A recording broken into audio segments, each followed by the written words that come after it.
Hello folks, and welcome to our last video of muscles and muscle tissue. Now, my goal is to try to answer study guide questions within my lectures. So let's look at developmental aspects of skeletal tissue.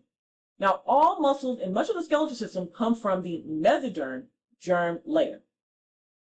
And within that mesoderm are segmented blocks called somites.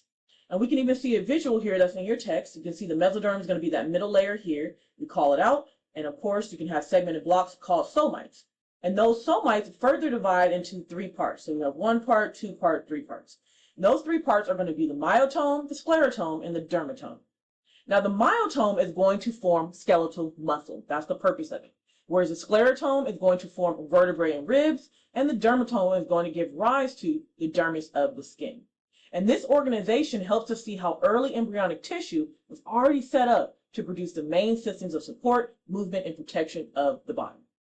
Those somites are really going to be the crux of this whole piece that we're talking about when it comes to developmental aspects. Because the somite is those blocks, those segmented blocks within the mesoderm that, again, gets further divided into these three parts. So you kind of want to think somite and the three parts of the somite. You could come up with some easier things to basically help you remember. Like you can say myotome equals muscles, because we know that the myotome is going to form skeletal muscles. Sclerotome equals skeleton, because that's going to help us form the vertebrae and ribs.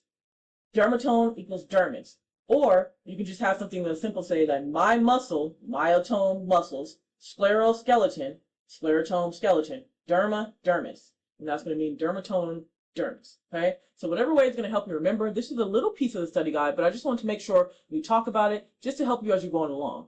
And remember, you could use the lectures, again, that I'm giving you to help you answer those study guide questions. All of the questions that are coming from the actual exam number 2 and the rest, all the exams in this entire course, is coming from the study guide. So make sure you click on that study guide in the after lecture portion of our lecture modules to get the information that you need.